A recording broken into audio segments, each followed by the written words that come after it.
பிஜேபியோட ரொம்ப நெருக்கமா இருக்காரு. எவ்வளவு அவமானப்படுத்தினாலும் தொடர்ந்து டிராவல் பண்ணணும்னு நினைக்கிறவரு பண்ருட்டி வெளியே வந்திருக்கணுமா இல்லையா?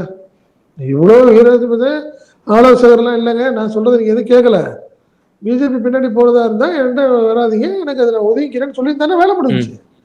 ஒரு பேட்டியில இந்த விளக்கத்தை சொல்றாருன்னா என்னன்னு புரியல. அவன் சம்பளம் வாங்கிட்டு வேலை பார்க்கறாருங்கிற மாதிரிலாம் இருக்குது. அதை பார்த்தா அப்படி தெரியுது அந்த ஒரு விஷயம். பட் எனக்கு தெரிஞ்சு தெளிவா இப்ப ஒரு முடிவு எடுக்கிற மாதிரி தெரியுது. டிடிவியும் ஓபிஎஸும் ஒன்னாகி ஒரு நெருக்கடியை கொடுக்குறாங்க. யார? எடப்பாடிக்கு. நீங்க எங்களை கூட்டணியில சேர்த்து ஒரு உரிய அங்கீகாரம் தரலன்னா நாங்க வேற ஒரு இடத்துக்கு போயிடுவோம் அப்படிங்கிறாங்க. இது வந்து வித் கன்சர்ன் பிஜேபியோட தான் நான் பாக்குறேன்.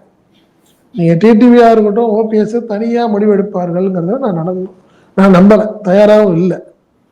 பிஜேபி என்ன சொல்லுது, ரைட் வேற மாதிரி ஸ்டாண்ட் எடுங்க பார்ப்போம், நீங்க ஒரு கொஞ்சம் ஒர்க் பண்ண ஆரம்பிங்க வேற மாதிரி அப்படின்னு அவங்க சொன்னதன் அடிப்படையில் அவங்க 2 பேரும் பேசுறாங்களா தான் நான் பாக்குறேன்.